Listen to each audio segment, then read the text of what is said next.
শুভ্র পাগলের মতো পুরো মেলা তন্ন তন্ন করে খুঁজছে। মানুষের ভিড় ঠেলে এ মাথা থেকে ও মাথা যাচ্ছে, কিন্তু কোথাও হৃদি আর রাসেলকে পাচ্ছে না। শুভ্রের মাথার ভেতর যেন দাউ দাউ করে আগুন জ্বলছে।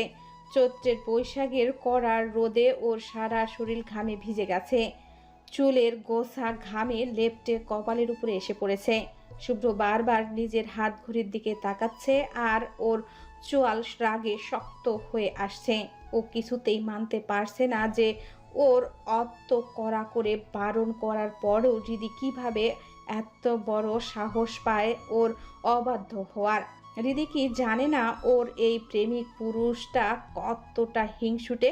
ও তো হৃদির পাশে অন্য কোনো পুরুষের ছায়াও সহ্য করতে পারে না। বুকের ভেতরটা তীব্র এক যন্ত্রণায় ফেটে যাচ্ছে ওর। ভীষণ কষ্ট হচ্ছে, রাগে দুঃখে দম বন্ধ হয়ে আসছে। শুভ্র নিজের মাথায় একটা থাপ্পড় মেরে প্রচণ্ড ক্ষোভে আর হতাশায় নিজের মনে বিড়বিড় করে উঠল। শুভ্র দাঁতের দাঁত চেপে হিস হিস করে রাগী গলায় বলল, আই উইল কিল হার। রিদি, তুই একবার খালি আমার সামনে আয়, তোর এই অবাধ্য হওয়ার স্বাদ আমি চিরতরে মিটিয়ে দেব। অনেকক্ষণ ধরে মেলা তন্ন তন্ন করে খোঁজার পর শুভ্র যখন রাগে ফুঁসতে ফুঁসতে মেলা থেকে বের হয়ে যাওয়ার জন্য পা বাড়ালো, ঠিক তখনই হঠাৎ ওর তীক্ষ্ণ চোখ গেল মাঠের এক কোণে নিরিবিলি গলিটার দিকে। সেখানে দিদি এক পা হাঁটুতে তুলে রাসেল অত্যন্ত নিবিড় যত্নে নিয়ে তার পায়ে পায়েল পরিয়ে দিচ্ছে। হৃদির ঠোঁটের কোণে লেগে থাকা সেই তৃপ্তির হাসিটা দেখা মাত্রই শুভ্রের মনে হলো কেউ যেন জ্বলন্ত মস্তিষ্কে এক বালতি কেরোসিন ঢেলে দিল। মুহূর্তেই শুভ্রের পেশিগুলো পাথরের মতো শক্ত হয়ে গেল, হাতের মুষ্টি পাকিয়ে এলো। বুকের ভেতরটা তীব্র হিংসা আর এক অসহ্য ব্যথায় মোচড় দিয়ে উঠল। নিজের ভালোবাসার মানুষকে অন্য কোনো পুরুষের এত কাছে ও সহ্য করতে পারছে না। নিজের উপর নিয়ন্ত্রণ হারিয়ে শুভ্র হিতাহিত জ্ঞান শূন্য হয়ে পড়ল। শুভ্র সরাসরি বড় বড় পা ফেলে ঝড়ের বেগে রাসেলের সামনে গিয়ে দাঁড়ালো। রাসেল বা রিধি কিছু বুঝে ওঠার আগেই শুভ্র এক ঝটকায় রাসেলের শার্টের কলারটা খপ করে ধরে ওকে উপরের দিকে তুলে ধরল। শুভ্রের চোখ দুটো তখন টকটকে লাল, কপালে রাগের রগগুলো দপদপ করছে। শুভ্র একদম রাসেলের মুখের উপর দাঁতের দাঁত চেপে চরম হুঙ্কারের স্বরে বলল, তোকে বলেছিলাম না রিদির থেকে দূরে থাকতে? বলেছিলাম না আমার জিনিসের দিকে নজর দিবি না? তারপরও তোর কলিজার সাহস কি করে হয় ওকে টাচ করার? I will kill you bastard. Rasel ব্যথায় কুকড়ে গিয়েও কোনো রকমে নিজেকে সামলে নিয়ে বলল, কি বলছো তুমি এসব ব্রো? পাগল হয়ে গেছো নাকি? শুভ্রের চোখে মুখে তখন খুনের নেশা। ও রাসেলের শার্টের কলারটা আরও এক প্যাচ ঘুরিয়ে শক্ত করে ধরল, যেন রাসেলের দম বন্ধ হয়ে আসবে। শুভ্র দাঁতে দাঁত চেপে হিস হিস করে বলল, whatever I am that is none of your business. তোকে ওয়ার্নিং দিয়েছিলাম না রিদির থেকে দূরে থাকতে? Didn't I tell you to stay away from her? তোর সাহস দেখে আমি নিজেই অবাক হয়ে যাচ্ছি। কোন হাত দিয়ে টাচ করেছিস ওকে? এই হাত দিয়ে না, দাঁড়া দেখাচ্ছি তোকে। বলেই শুভ্র বিদ্যুৎ গতিতে রাসেলের ডান হাতটা ধরে সজোরে মোচড় দিল। হাড় মরমর করার মতো একটা শব্দ হলো বোধহয়। রাসেল যন্ত্রণায় বাঘের মতো আর্তনাদ করে উঠল। ওর মুখটা নীল হয়ে গেল ব্যথায়। হৃদি পাশে দাঁড়িয়ে থরথর করে কাঁপছে। সে ভয়ে অস্পষ্ট সুরে বলল, ভাইয়া এসব কি করছেন? পাগল হয়ে গেছেন? প্লিজ ছেড়ে দিন। শুভ্রের কানে তখন কোনো কথা ঢুকছে না। ওর মাথায় তখন একটাই চিন্তা, হৃদিকে কেন ও ছুঁল। এই দিকে রাসেলও আর সহ্য করতে পারল না। অপমানে আর ব্যথায় ওর ধৈর্যের বাঁধ ভেঙে গেল। ও শুভ্রের হাত থেকে নিজেকে ছাড়ানোর চেষ্টা করতে করতে চিৎকার করে বলল, বড়, তুমি কিন্তু আমার সাথে অনেক বেশি করছো। বড় ভাই বলে রেসপেক্ট করি দেখে সবসময় তোমাকে ছাড় দেব না। শুভ্র মুহূর্তের মধ্যেই ওর হাত ছেড়ে দিল। ওর ঠোঁটের কোণে এক চিলতে তাচ্ছিলের হাসি ফুটে উঠল, যা রাসেলের কথা বলার সাহসের চেয়েও বেশি ভয়াবহ। শুভ্র ওর একদম নাকের কাছে মুখ নিয়ে স্থির চোখে তাকিয়ে বলল, oh really? What will you do? মারবি আমায়? Do you think you can touch me? Russell তখন অপমানে দিশেহারা। ওর নিজের শার্টের কলারটা ঠিক করতে করতে গলার রক ফুলিয়ে বলল, আমাকে মারলে আমিও মারবো। কাউকে বিনা কারণে মারার রাইট তোমার নেই। শুভ্রের হাত যেন কথা বলার আগেই চলতে শুরু করেছে। রাসেলের কথা শেষ হওয়ার আগেই শুভ্র সজোরে ওর গালে একটা থাপ্পড় বসিয়ে দিল। মেলার সেই হইচইয়ের মাঝেও থাপ্পড়ের শব্দটা বেশ জোরালো শোনালো। শুভ্র তাচ্ছিল্যের স্বরে হুঙ্কার দিয়ে উঠল। I just slapped you, now what? মারবি আমায়? মার, show me your guards. Rasel এবার অপমানে আর রাগে হিতাহিত জ্ঞান হারিয়ে ফেলল। ও দাঁতে দাঁত চেপে বলল, এবার কিন্তু সত্যি সত্যি অনেক বেশি হয়ে যাচ্ছে শুভ্র ভাই, আমি আর সহ্য করব না। শুভ্রের চোখ মুখে তখন পৈশাচিক আনন্দ। ও নিজের কলারটা একটু আলগা করে দিয়ে বলল, yes, I am doing too much. So what? Come on, hit me. Rasel এবার আর নিজেকে ধরে রাখতে পারল না। ও পুরো শক্তি দিয়ে শুভ্রের উপর ঝাঁপিয়ে পড়ল। কিন্তু শুভ্র তো আগে থেকেই তৈরি ছিল। রাসেলের এলো পাথারি ঘিলুহীন আক্রমণ শুভ্রকে খুব একটা কাবু করতে পারল না। বরং শুভ্র দক্ষ হাতে রাসেলের প্রতিটি আঘাত এড়িয়ে গিয়ে পাল্টা মার দিতে শুরু করলো।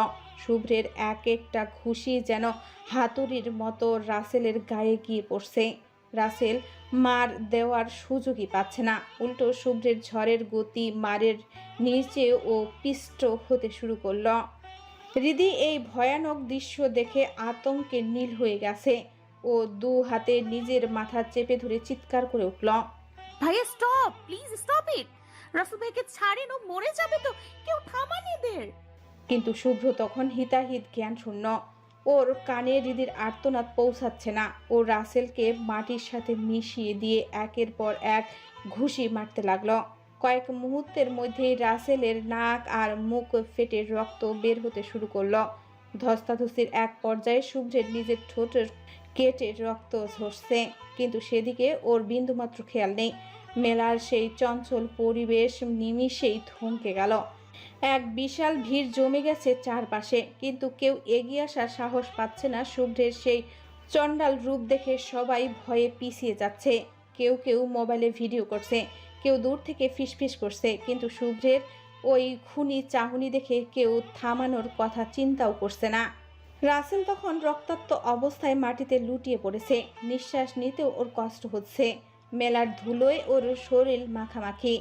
এই বীভৎস দৃশ্য দেখে হৃদি আর চুপ থাকতে পারল না। ও আতঙ্ক আর রাগে শুভ্রের সামনে গিয়ে দাঁড়িয়ে চিৎকার করে বলল, শুভ্র ভাইয়া, আপনি কিন্তু এবার অনেক বেশি করে ফেলছেন। এটা কোন ধরনের আচরণ? একটা মানুষকে এভাবে পশুর মতো মারতে আপনার একটু বাঁধলো না? শুভ্রের কপাল পেয়ে ঘাম ঝরছে। এলোমেলো চুলের গছা চোখের উপরে এসে পড়েছে। হৃদির মুখে রাসেলের জন্য ওকালতি শুনে ওর ভেতরের হিংসুটে সত্তাটা যেন আরও দ্বিগুণ বেগে জ্বলে উঠল। ও বন্য পশুর মতো হিংস্র চোখে হৃদির দিকে তাকালো। শুভ্রের নজর পড়ল হৃদির পায়ের দিকে। যেখানে রাসেলের পরিয়ে দেওয়া সেই রূপলি পায়েলটা এখনো চকচক করছে। শুভ্র এক লাফে হৃদির সামনে গিয়ে ওর দু গাল সজোরে চেপে ধরল। ওর আঙ্গুলের চাপে হৃদির নরম ফর্সা গাল মুহূর্তেই লাল হয়ে গেল। শুভ্র একদম হৃদির চোখের উপর চোখ রেখে হিসিয়ে বলল, কেন কষ্ট হচ্ছে রাসেলের জন্য? Is it hurting you so much? Hridi গালের ব্যথায় কুকড়ে উঠে চোখ বন্ধ করে ফেলল। ও কাপা গলায় উত্তর দিল, একটা মানুষকে এভাবে অকারণে মারলে কার খারাপ না লাগে? হ্যাঁ, আপনি কি সত্যি পাগল হয়ে গেছেন? কেন মারলেন রাসেল ভাইয়াকে এভাবে? কি করেছেন উনি? শুভ্র হৃদির গাল আরো জোরে চেপে ধরে ওর চেহারায় একদম কাছে মুখ নিয়ে এলো। ওর তপ্ত নিঃশ্বাস হৃদির মুখে আছড়ে পড়ছে। শুভ্র চিৎকার করে বলল, oh seriously? So you are feeling his pain? পরপুরুষের জন্য খুব মায়া হচ্ছে তোর, তাই না? একটু আগে তো দেখলাম খুব যত্ন করে পায়েল পরিয়ে দিচ্ছিল। তা পরপুরুষের ছোঁয়া আর তার দেওয়া গিফট নিতে খুব ভালো লাগে, তাই না? শুভ্রের ওই কথাটা হৃদির একদম নারীসত্ত্বের সামনে গিয়ে লাগলো। পরপুরুষের ছোঁয়া নিয়ে, ওর চরিত্র নিয়ে এমন কদর্য কথা শুভ্রের মুখে শুনবে সেটা ও কল্পনাও করেনি। হৃদি নিজেও জানলো না ঠিক কি করে ফেলল। অজান্তেই শুভ্রের হাত থেকে নিজের গাল ছাড়িয়ে নিয়ে ঠাস করে শুভ্রের গালে একটা থাপ্পড় বসিয়ে দিল। সেই একটা থাপ্পড় যেন পুরো পৃথিবীর আকাশ বাতাস আর নদীনালা সব কিছুতে এক মুহূর্তের জন্য প্রলয়কারী তুফান শুরু হয়ে গেল। মেলার সেই শোরগোল মুহূর্তেই এক বীভৎস নিস্তব্ধতার রূপ নিল। হৃদি কি করে ফেলেছে সেটা বুঝতে পেরে মুহূর্তেই হাত নামিয়ে ফেলল। ও ভয়ে কাঁপতে কাঁপতে তোতলানো স্বরে বলল, শুভ্র ভাই, আমি আমি আমি জানি না কি কি কি করলাম। বিশ্বাস করুন, আমি আমি শুভ্র নিজেও একদম পাথরের মতো স্থির হয়ে দাঁড়িয়ে আছে। বড় হওয়ার পর আজ পর্যন্ত তার বাবাও কোনো ভুলের জন্য তার গায়ে হাত তুলেনি, আর হৃদি কিনা এই ভোরা মেলার সবার সামনে ওর গালে হাত তুলল। তাও কেন? কারণ শুভ্র তাকে পরপুরুষদের থেকে দূরে থাকতে বলেছে বলে। শুভ্রের মাথায় তখন একটাই চিন্তা ঘুরপাক খাচ্ছে, সে কেন এমন করে? সে তো শুধু সহ্য করতে পারে না হৃদির পাশে অন্য কোনো ছেলেকে।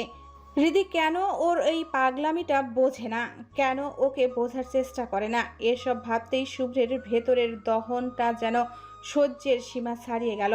অপমানে আর রাগে অন্ধ হয়ে শুভ্র হাত তুলল হৃদির গালে থাপ্পড় মারার জন্য। হৃদি ভয়ে কুঁকড়ে গিয়ে সাথে সাথে চোখ দুটো শক্ত করে বন্ধ করে ফেলল। ও ভাবলো আজ বুঝি ওর শেষ রক্ষা নেই, কিন্তু না। শুভ্রের হাতটা হৃদির গালে ঠিক ইঞ্চি খানেক দূরে এসে মাঝ পথেই থেমে গেল। শুভ্র পারল না, নিজের ভালোবাসার গায়ে এবার আঘাত করার শক্তি ওর হলো না। তবে ও হাতটা সরিয়ে নিল না, বরং হৃদির নরম গালটা হাতের মুঠোয় শক্ত করে চেপে ধরল। ব্যথায় হৃদির মুখটা কুঁচকে গেল। শুভ্র একদম হৃদির মুখের উপর ঝুঁকে পড়ে দাঁতে দাঁত চেপে চরম আক্ষেপে বলল, I couldn't hit you. I don't know why, but today my heart didn't let me hurt you. It stopped me from hurting you. কথাটা বলেই শুভ্র হৃদিকে সজোরে একটা ধাক্কা মারল। নিজের ঠোঁটের কোণে জমাট বাঁধা রক্তটুকু হাতের উল্টো পিঠে মুছতে মুছতে ও মেলা আর মানুষের ভিড় ঠেলে ঝড়ের বেগে সেখান থেকে বের হয়ে গেল। শুভ্রের সেই চলে যাওয়ার পথের দিকে তাকিয়ে ভিড়ের মানুষগুলো একে একে সরতে শুরু করলো। ওইদিকে রাসেলকে অনেক মানুষ মিলে ধরাধরি করে মাটি থেকে তুলে সোজা করে দাঁড় করালো। হৃদি ওখানে একদম পাথর হয়ে দাঁড়িয়ে রইল। ওর চারপাশের পৃথিবীটা যেন হঠাৎ থমকে গেছে, মাথার ভেতরটা ভু ভু করছে। ও শুধু ভাবছে কি হয়ে গেল এসব। একটু আগেও তো সব ঠিক ছিল। শুভ্র ওর টিকলি সোজা করে দিচ্ছিল, ওর সাথে রাগ অভিমানের খুনসুটি করছিল। তাহলে হঠাৎ কেন এমন হলো? সবচেয়ে বড় প্রশ্নটা হৃদির নিজের কাছেই। তার হাতটা শুভ্রের গায়ে কিভাবে উঠল? কিভাবে তার কলিজাটা আজ এত বড় হয়ে গেল যে সে শুভ্রের মতো একটা মানুষকে সবার সামনে থাপ্পড় মেরে বসল? মেলা থেকে ফিরতে ফিরতে প্রায় দুপুর হয়ে গেল। বাড়ির গুমোট পরিবেশ তখন এক চরম উত্তেজনা। শুভ্র যে মেলা থেকে কখন বেরিয়ে গেছে সেটা কেউ জানে না। তবে শুভ্র যেভাবে সবার সামনে রাসেলকে মেরেছে তা শুনে সোহান চৌধুরী ভীষণ ক্ষেপে গেছেন।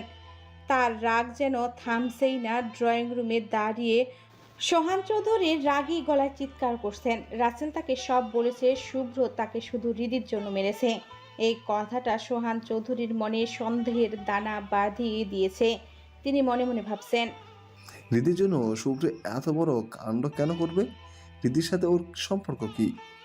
বাড়ির সবাই মেলার ক্লান্তি আর মগজের দুশ্চিন্তা নিয়ে ড্রয়িং রুমের সোফায় শরীর ছেড়ে দিল। কিন্তু সবার মাঝে হৃদি একদম চুপচাপ। সে ধীর পায়ে ভেতরে আসলো। তাকে দেখে মনে হচ্ছে দেহটা চলছে ঠিকই, কিন্তু প্রাণটা অন্য কোথাও পড়ে আছে। ও যে কি করেছে তা ভেবেই ওর বুকের ভেতরটা দুমড়ে মুচড়ে যাচ্ছে। এদিকে ঈশান অস্থির হয়ে বাড়ির বাইরে বের হয়ে শুভ্রের নাম্বারে বারবার কল দিতে লাগলো, কিন্তু প্রতিবারই ও পাশ থেকে যান্ত্রিক কণ্ঠে বলছে ফোনটি বন্ধ। ঈশান কপালে হাত দিয়ে বিড়বিড় করে উঠল, হোয়াট ইজ গোয়িং অন? বস এভাবে রাসেলকে মারবে এটা আমি ভাবতেও পারিনি। ঈশান নিজেও অবাক হয়ে ভাবছে শুভ্র এখন কোথায় থাকতে পারে। দিন শেষ হয়ে রাত নামলো, আর রাতের সাথে সাথে বাড়ির সবার দুশ্চিন্তা পাল্লা দিয়ে বাড়তে শুরু করলো। শুভ্র এখনো ফিরেনি। ওর ফোনটাও সেই দুপুর থেকে বন্ধ। বাড়ির মুরব্বীরা সবাই চিন্তিত মুখে বসে আছে, কেউ বলতে পারছে না শুভ্র কোথায় গেছে। সবথেকে খারাপ অবস্থা হৃদির। ওর মনটা তপ্ত কড়াইয়ের মতো ছটফট করছে, কোনো কিছুতেই শান্তি পাচ্ছে না সে। ও নিজের পায়ের দিকে তাকিয়ে দেখলো সেই রূপলি পায়েলটা এখনো পায়ে লেগে আছে। হৃদির কাছে ওটা এখন বিষাক্ত মনে হচ্ছে। মুহূর্তের মধ্যে সে একটানে পা থেকে পায়েলটা খুলে ছুঁড়ে ফেলে দিল। মনে মনে ও রাসেলকে একগাদা গালি দিল। ও তো ওই পায়েল নিতেই চায়নি, ওই রাসেলই তো জোর করে দিল, অথচ এই সামান্য জিনিসের জন্য কত কি হয়ে গেল। রাত 12টা বেজে গেছে। চৌধুরী বাড়ি থমথমে। ড্রয়িং রুমে কারো চোখে ঘুম নেই। সবার চোখে ঘুমের জমাট বাঁধা দুশ্চিন্তার ছাপ স্পষ্ট। শুভ্র এখনো বাড়ি ফেরেনি, আর এই অনিশ্চয়তা যেন সবাইকে তিলে তিলে করে খাচ্ছে। সোহান চৌধুরী ড্রয়িং রুমে পায়চারি করছে আর রাগে উত্তেজনায় বারবার বলে উঠছেন, কি হয়েছে কি ওর? এইভাবে আমাদের টেনশনে ফেলে রাখছে কেন? একটা ফোন পর্যন্ত রিসিভ করার প্রয়োজন মনে করছে না। বাকি সবাই পাথরের মতো নিশ্চুপ হয়ে সোফায় বসে আছে। সাহেরা চৌধুরী এক কোণে বসে সবটা লক্ষ্য করছেন। তিনি মনে মনে নিশ্চিত যে হৃদির সাথে আজ নিশ্চয়ই বড় কিছু একটা ঘটেছে, নয়তো শুভ্র এতটা অনৈতিক আচরণ করার ছেলে নয়। সবার এই উৎকণ্ঠার মাঝেই হঠাৎ সদর দরজার কপাট নড়ে উঠল। ধীর পায়ে ভেতরে প্রবেশ করলো শুভ্র। সবাই একসাথে চট করে দরজার দিকে তাকালো। শুভ্রকে দেখা মাত্রই সবার বুকটা ধক করে উঠল। ওর চুলগুলো উস্কো শুষ্ক হয়ে কপালের উপর আছড়ে পড়েছে। চোখ দুটো অনিদ্রায় আর চরম ক্ষোভে টকটকে লাল হয়ে আছে। শুভ্র কাউকেই কোনো কথা বলার সুযোগ দিল না। এমনকি ড্রয়িং রুমে সবাইকে এভাবে বসে থাকতে দেখেও ও নির্বিকার। ও সরাসরি নিজের রুমের দিকে হাঁটা দিতেই পেছন থেকে সোহান চৌধুরী কড়া গলায় হুঙ্কার ছাড়লেন, কোথায় গিয়েছিলি তুই? আমরা যে সবাই এখানে দাঁড়িয়ে আছি তাকে দেখতে পাচ্ছিস না তুই? কিছু না বলে হুট করে এসে রুমে চলে যাচ্ছিস। ফোন দিলাম, ফোনটা বন্ধ বললো বারবার। শুভ্রের পায়ের গতি থমকে গেল। ও খুব ধীর গতিতে ঘাড় ঘুরিয়ে বাবার দিকে তাকালো।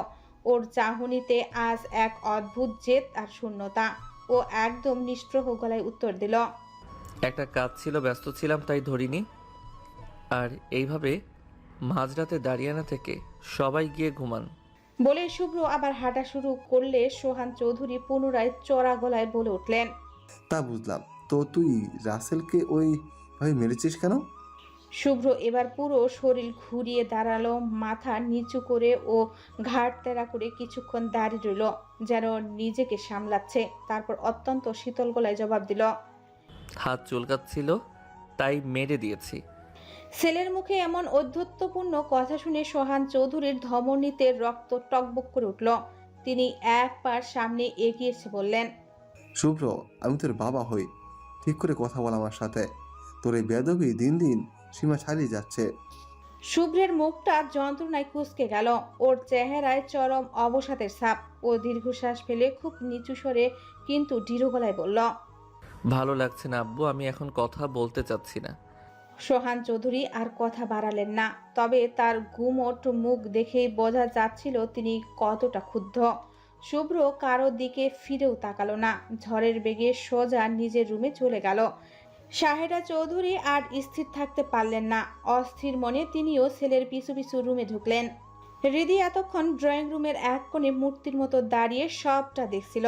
ও খুব স্পষ্ট খেয়াল করেছে শুভ্র একবারের জন্য তার দিকে তাকায়নি। এমনকি যাওয়ার সময় ওর পাশ দিয়ে গেলেও শুভ্র এমন ভাব করলো যেন হৃদি সেখানে ছিলই না।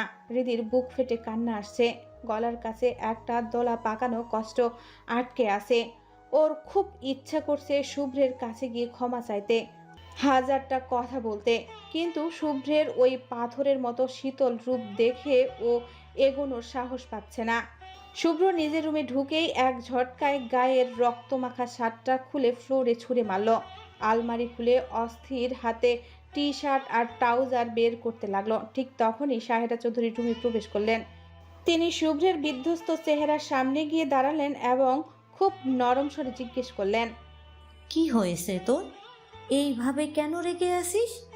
রাসেলকে ওভাবে মারার কারণটা কি? শুভ্র মায়ের দিকে একবারও তাকালো না। কাপড়গুলো হাতে নিয়ে মুখ ঘুরিয়ে অত্যন্ত নিচু কিন্তু ধরা গলায় বলল, আম্মু, আমার ভালো লাগছে না। আমি এখন কোনো বিষয়ে কথা বলতে চাচ্ছি না। প্লিজ আমাকে একটু একা থাকতে দাও। সাহেরা চৌধুরী ছেলের চোখের কোণে জমে থাকা রক্তাপ আভা আর চোয়ালের কঠিন ভঙ্গি দেখে বুঝলেন এখন জোর করা বৃথা। তিনি আবারও কিছু বলতে চাইলেন, কিন্তু শুভ্র তাকে পুরোপুরি উপেক্ষা করে টি শার্ট আর ট্রাউজার নিয়ে শতান ওয়াশরুমে ঢুকে গেল। সাহেরা চৌধুরী অপলক কিছুক্ষণ বন্ধ দরজার দিকে তাকিয়ে রইলেন, তারপর একটা দীর্ঘশ্বাস ফেলে ঘর থেকে বেরিয়ে গেলেন। দীর্ঘ প্রায় আধ ঘন্টা শাওয়ারের নিচে দাঁড়িয়ে থাকার পর শুভ্র যখন বের হলো, দেখলো রুমে তুর্য, রিফাত আর ঈশান বসে আছে। ওদের চোখ মুখে রাজ্যের প্রশ্ন, কিন্তু শুভ্রের নির্বিকার ভঙ্গি দেখে সবাই কেমন যেন কুঁকড়ে আছে। শুভ্র কারো দিকে ফিরেও তাকালো না, একদম নিঃশব্দে আয়নার সামনে গিয়ে দাঁড়ালো। গায়ের টি শার্টটা তখনও শাওয়ারের হিমেল পরশে কিছুটা ঠান্ডা হয়ে আছে। ও খুব ধীর লয়ে তোয়ালে দিয়ে নিজের চুলগুলো মুছতে লাগলো, যেন রুমে ও একা ছাড়া আর কেউ নেই। রিফাত আর ধৈর্য ধরতে না পেরে কিছুটা এগিয়ে এসে শুভ্রের কাঁধে হাত রাখলো। খুব নিচু স্বরে কিন্তু চিন্তিত গলায় জিজ্ঞেস করলো, কি হয়েছে তোর? রাসেলকে এইভাবে মারলি কেন? কি করেছিল ও? শুভ্র কোনো উত্তর দিল না। আয়নায় নিজের প্রতিবিম্বর দিকে তাকিয়ে ও নিষ্প্রভভাবে চুল মুছে যেতে লাগলো।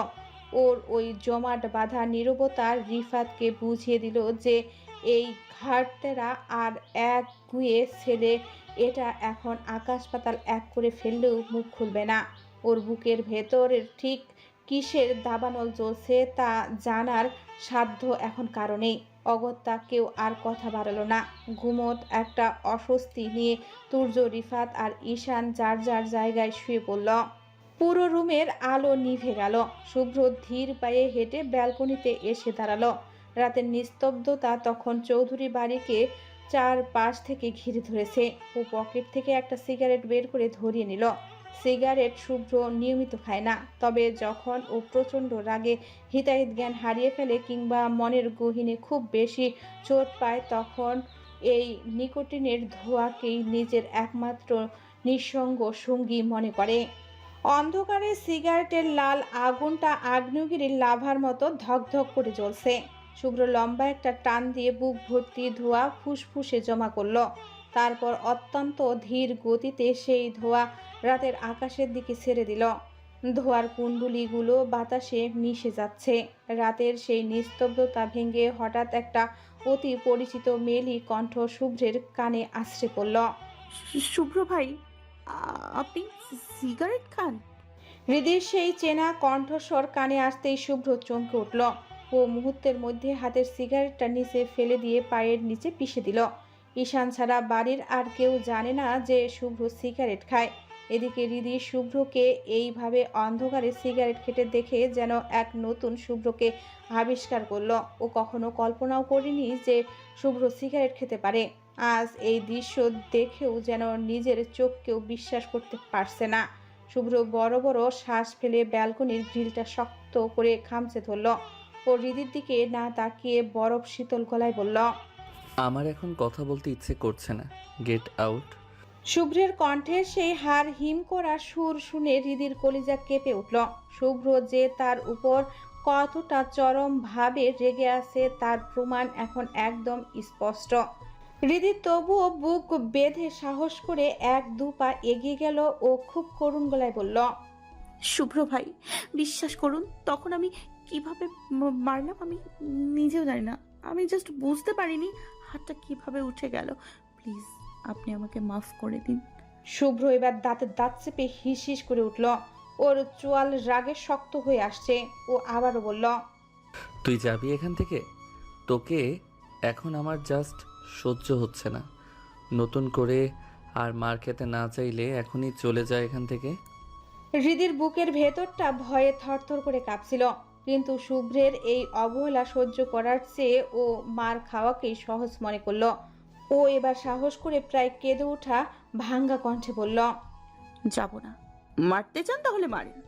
যদি আমাকে মেরে আপনার বুকের ভেতরের রাগটা একটু কমে তাহলে মেরেই সব মিটিয়ে নিন, কিন্তু দয়া করে এইভাবে মুখ ফিরিয়ে রাগ করে থাকবেন না। আপনার এই চুপ থাকাটা আমি সহ্য করতে পারছি না। হৃদির প্রতিটি শব্দ শুভ্রের বুকের ক্ষতকে যেন নুনের ছিটা দিচ্ছিল। ওর ভেতরটা যেন কষ্টে দুমড়ে মুচড়ে যাচ্ছিল। তেমনই রাগে শরীর রিরি করে উঠছিল। শুভ্র কিছু না বলে নিজের নিচের ঠোঁটটা দাঁতের দাঁত চেপে কামড়ে ধরল। ও আপ্রাণ চেষ্টা করছে নিজের ভেতরের আগ্নেয়গিরিটাকে শান্ত করতে। শুভ্রকে এভাবে পাথরের মতো নিশ্চুপ হয়ে দাঁড়িয়ে থাকতে দেখে হৃদির বুকের ভেতরটা পাথর হয়ে এলো। ও খুব আলতো করে শুভ্রের কাঁধে হাত রেখে কান্না মাখা কণ্ঠে বলল, কথা বলবেন না? প্লিজ মাফ করে দিন না। আমি তো বলছি আমি নিজেও জানি না আমি কি করেছি। আপনি যখন আমাকে বললেন পরপুরুষের ছোঁয়া পেতে আমার ইচ্ছে করে, তখন আমার কেমন জানি লাগলো আর হাতটা উঠে গেল। আচ্ছা শুভ্র ভাই, আপনি এমন কেন? এই ভালো তো এই রাগ, আবার কখনো আমাকে কারো পাশে দেখতে পারেন না। এসব কেন করেন? You don't even love me, you don't even love me. যাকে ভালোবাসেন না তার জন্য এমন পাগলামি কেন করেন? হৃদির শেষ কথাগুলো শুনে শুভ্রের বুকের ভেতরটা ধক করে উঠল। ওর হৃৎপিণ্ডের ঠিক মাঝখানটায় যেন কেউ ধারালো ছুরি চালিয়ে দিল। হৃদি জানে না ও ঠিক কতটা ভালোবাসে তাকে, কিন্তু পরক্ষণে শুভ্র নিজেকে শক্ত করে নিল। ওর চোখ মুখ আবারও পাথরের মতো কঠিন হয়ে উঠল। হঠাৎ কোনো কথা না বলে ও হৃদির হাতটা খপ করে ধরে ফেলল। হৃদি কিছু বুঝে ওঠার আগেই ও হৃদিকে হিড় হিড় করে টেনে রুমের দরজার বাইরে বের করে দিল। তারপর দরজার ওপাশ থেকে চরম আক্ষেপ আর যন্ত্রণায় ফেটে পড়ে বলল, জাস্ট লিভ হৃদি, তুই আমার সামনে আসিস না। তোকে দেখলে আমি নিজের রাগ কন্ট্রোল করতে পারছি না। I feel like killing you and then killing myself. বলেই শুভ্র হৃদির মুখের ওপর ঠাস করে দরজাটা লাগিয়ে দিল। দরজার ওপাশে হৃদি একদম নিস্পৃহ হয়ে দাঁড়িয়ে রইল। ওর চোখ ফেটে টপ টপ করে অশ্রু গড়িয়ে পড়ছে। বুকের ভেতরটা কেউ যেন ধারালো কোনো অস্ত্র দিয়ে অবিরত কুচি কুচি করে কাটছে। হৃদির মনে হচ্ছে ওর চারপাশের বাতাস ফুরিয়ে আসছে। দম বন্ধ করা এক যন্ত্রণায় নিঃশ্বাস নিতেও ওর ভীষণ কষ্ট হচ্ছে। ওইদিকে শুভ্র দরজাটা লাগিয়ে দিয়ে ওপাশে ধপ করে মেঝেতে বসে পড়ল। দরজার পিঠ ঠেকিয়ে ও দু হাতে নিজের মাথার চুলগুলো পাগলের মতো খামচে ধরল। কষ্ট হচ্ছে, অসহ্য কষ্ট হচ্ছে ওর। হৃদি তাকে মেরেছে, খুব অভিমান হয়েছে তার। হৃদি তার কোনো কথা রাখে না। হাজারবার নিষেধ করার পরও ও রাসেলের সাথে কথা বলে। প্রিয় মানুষের দেওয়া আঘাত যে কতটা বিষাক্ত হতে পারে সেটা শুভ্র আজ প্রতিটা নিঃশ্বাসে টের পাচ্ছে। শুভ্র শক্ত সামর্থ্য পুরুষ মানুষ, চাইলেও ও হৃদির মতো শব্দ করে ঢুকরে কাঁদতে পারছে না। ও নিজের চুলগুলো আরও জোরে মুঠের ধরে দাঁতে দাঁত চেপে মনে মনে বিড়বিড় করে উঠল, কেন পাগল বানাচ্ছিস তুই আমাকে? Why are you doing this to me? আমাকে কি তুই রাস্তার পাগল বানানোর কোনো ধান্দা করেছিস? I am just going crazy Hridi, I swear. আমার ইচ্ছে করছে তোকে মেরে আমি নিজেও মরে যাই। হৃদি কাপা হাতে চোখের নোনা জল মুছে অত্যন্ত বিধ্বস্ত অবস্থায় ধীর পায়ে হাঁটতে হাঁটতে নিজের রুমে চলে এলো। ওর বুকের ভেতরটা চিন চিন ব্যথায় বারবার ফুঁসড়ে উঠছে। ওর রুমে ঢুকতেই শুভ্রা ওকে দেখে একদম আঁতকে উঠল। শুভ্রা বিছানা ছেড়ে উঠে এসে হৃদির দিকে তাকে উৎকণ্ঠা নিয়ে বলল, কি রে, এত রাতে কোথায় গিয়েছিলি তুই? আর তোর চোখ মুখ এমন লাল কেন? চোখে পানি কেন রীতি? কি হয়েছে তোর? হৃদি তড়িঘড়ি করে অন্যার আঁচলে চোখের নোনা জলটুকু মুছে নিল। নিজেকে যতটা সম্ভব স্বাভাবিক দেখানোর চেষ্টা করে ও ধরা গলায় বলল, কিছু হয়নি রে, হঠাৎ চোখে কিছু একটা পড়েছে হয়তো। শুভ্রা ভ্রু কুঁচকে হৃদির বিধ্বস্ত চেহারার দিকে তাকালো। ওর এই অজুহাত শুভ্রার কানে একদমই ধোপে টিকল না। ও কিছুটা সন্দিহান গলায় প্রশ্ন করল, কিন্তু তোর চোখ দুটো তো জবা ফুলের মতো লাল হয়ে আছে। সত্যি করে বলতো কি হয়েছে? কোনো ঝামেলা হয়েছে কি? দিদি এবার একটু বিরক্ত ভান করলো যাতে শুভ্রা আর কথা না বাড়ায়। ও শুকনো গলায় বলল, আরে তুই শুধু শুধু জেরা করছিস কেন? বললাম তো কিছু হয়নি, এমনি ধুলোবালি লেগে চোখ জ্বালা করছে। আমার ভীষণ ঘুম পাচ্ছে রে, কাল সকালে কথা হবে। গুড নাইট সোনা। বলেই হৃদি বিছানায় গিয়ে এক কোণে গুটিসুটি মেরে শুয়ে পড়ল। শুভ্রাও একটা দীর্ঘশ্বাস ফেলে রুমের লাইটটা অফ করে হৃদির পাশে শুয়ে পড়ল। অন্ধকার ঘরে হৃদির চোখে এক ফোঁটাও ঘুম নেই।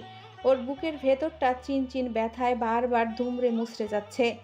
দীর্ঘক্ষণ মনের সাথে লড়াই করতে করতে একসময় ক্লান্তিতে ওর চোখের পাতা দুটো লেগে এলো। নিস্তব্ধ অন্ধকারে ঘেরা এক ব্যালকনিতে দাঁড়িয়ে আছে হৃদি আর শুভ্র। চারপাশটা কেমন হাড় হিম করা নিস্তব্ধ। হৃদি ডুকরে কাঁদতে কাঁদতে শুভ্রের কাছে বারবার ক্ষমা চাইছে। ও মিনতি করে বলছে, শুভ্র ভাই, আমার ভুল হয়ে গেছে, প্লিজ আমাকে মাফ করে দিন। এভাবে দূরে সরিয়ে রাখবেন না। কিন্তু শুভ্র পাথরের মতো হিমশীতল হয়ে দাঁড়িয়ে আছে। ওর চোখে আজ কোনো মায়া নেই। হৃদি মরিয়া হয়ে শুভ্রের হাত দুটো চেপে ধরে বলল, কেন এমন করেন আমার সাথে? আমার একটু ভালোবাসলে কি খুব ক্ষতি হয়ে যায়?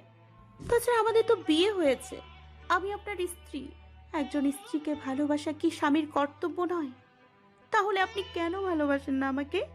শুভ্র তাচ্ছিল্য ভরা এক নিষ্ঠুর হাসি হাসল। ওর সেই অবজ্ঞার হাসি হৃদির বুকটা ফালাফালা করে দিচ্ছে। শুভ্র অত্যন্ত ঘৃণার স্বরে বলল, I don't love a cheap girl like you. Whatever we had, it's gone now. Divorce দেব তোকে আমি। I just hate you, Riddhi.